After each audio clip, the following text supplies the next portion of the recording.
You sign the contract. You pop the champagne. You post it. I'm under contract, and it's a selfie on Instagram. Your mom comments, I'm so proud of you, but hold on. Put the cork back in the bottle because statistically, 1 in 5 deals falls after that selfie. I'm Cathy Sabater, and today we're going to talk about the deal killers because getting an offer accepted is only half of the battle. Closing the loan is the war. In 2026, there are 5 specific traps lurking in the shadows of your escrow period. And the scary part, most of these are not caused by the market. They're not caused by the seller. They are caused by self-sabotage. We're talking about the new debt trap. Number 2, the career pivot job change. Number 3, the mystery money cash. 4, timing. And 5, the silent killer paperwork. If you're in escrow right now, grab a pen. This video could save your deposit. Deal killer number 1, the car trap. This is the most common killer that I see every or during the spring. You're pre-approved, right?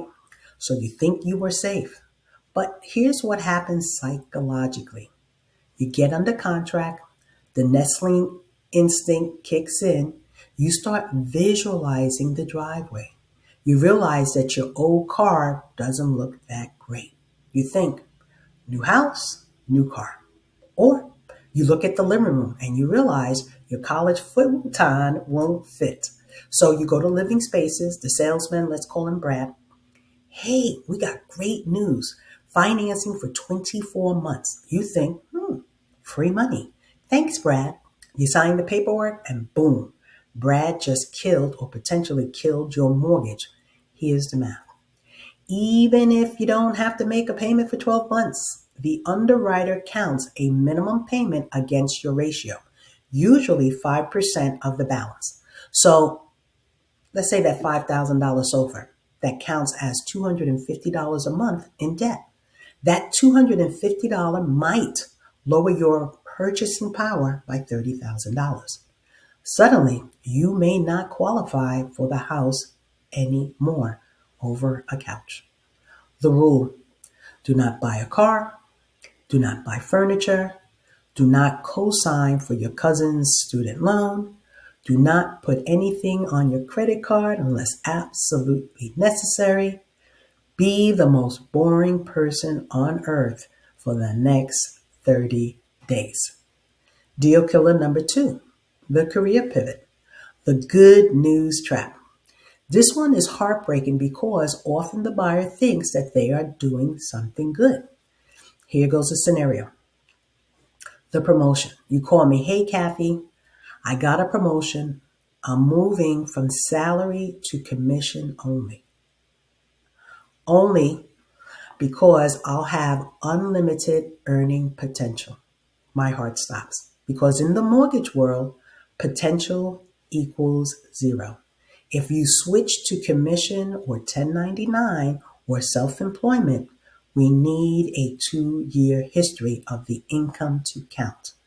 If you switch during escrow, your qualifying income effectively drops to 0 and the loan can get denied. Scenario B, the better job. You get an offer from a competitor, better pay, better title, so you quit your current job 2 days before closing. Here's the trap. We do a specific check called a verification of employment, VOE. We do it on the day of closing, usually called CTC, clear to close. We call your HR department. If HR says, oh, he resigned yesterday, we stop funding. Even if you have a new job lined up, we have to verify the new offer letter, the start date, and often have to wait for the first pay stub. That can delay your closing 15 to 30 days.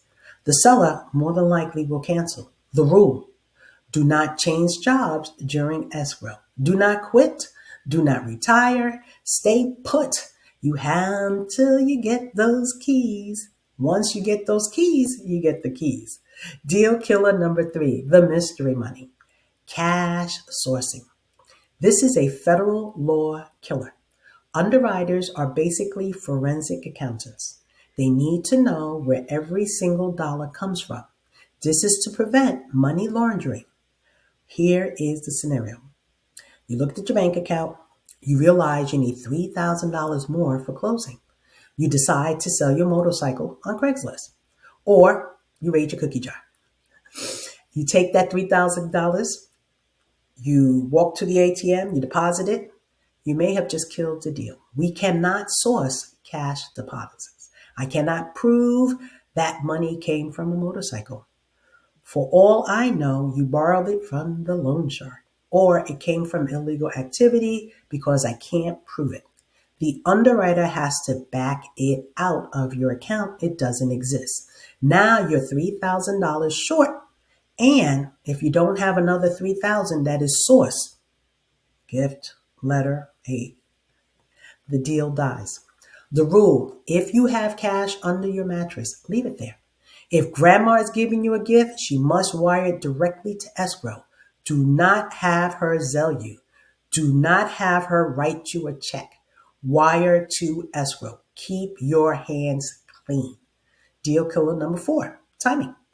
The domino effect. Time can kill many deals. The biggest thing killing deals with VA loans is the appraisal order. Some lenders wait until the inspection is done. They wait until the stars are aligned. They want to save you money in case you cancel. Suddenly, it's day 15 of escrow and the appraisal hasn't been ordered yet. In many markets, VA appraisers are busy. It might take up to 10 business days to get the report. Here is the domino effect. 1, the appraisal comes in late, day 25. We can't issue the final approval without it. We can't order the closing disclosure without approval. By law, there is a 3-day wait after the CD closing disclosure is issued. You miss your closing date. If you are in a hot market, the seller might be looking for a reason to cancel because they have a higher backup offer. Missing your dates gives them a reason. My rule, we order the appraisal on day 1 after disclosures are signed. We don't wait. We move. We protect the timeline.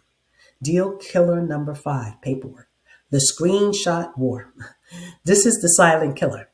The one nobody expects. It is the battle of screenshot versus PDF. I ask for your bank statement. You log into your bank app on your phone. You take a screenshot. You text it to me. Listen to me closely.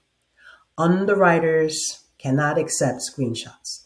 They are allergic to them. Why? They can be photoshopped easily. They don't show your full URL.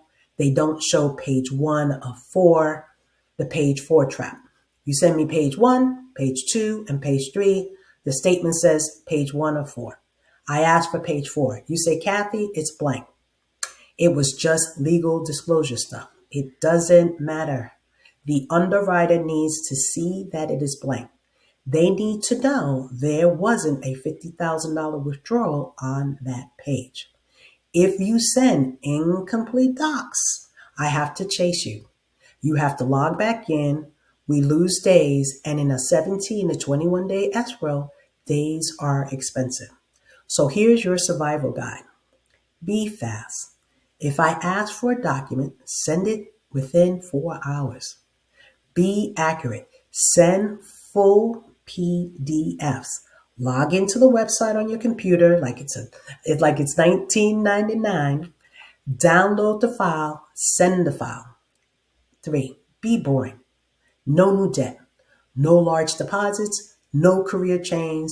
Do not quit your job and become an influencer 3 days before closing. Trust the team. If we ask for something weird, there is a reason. Please provide it. We solve problems for a living, but we need your help to help us.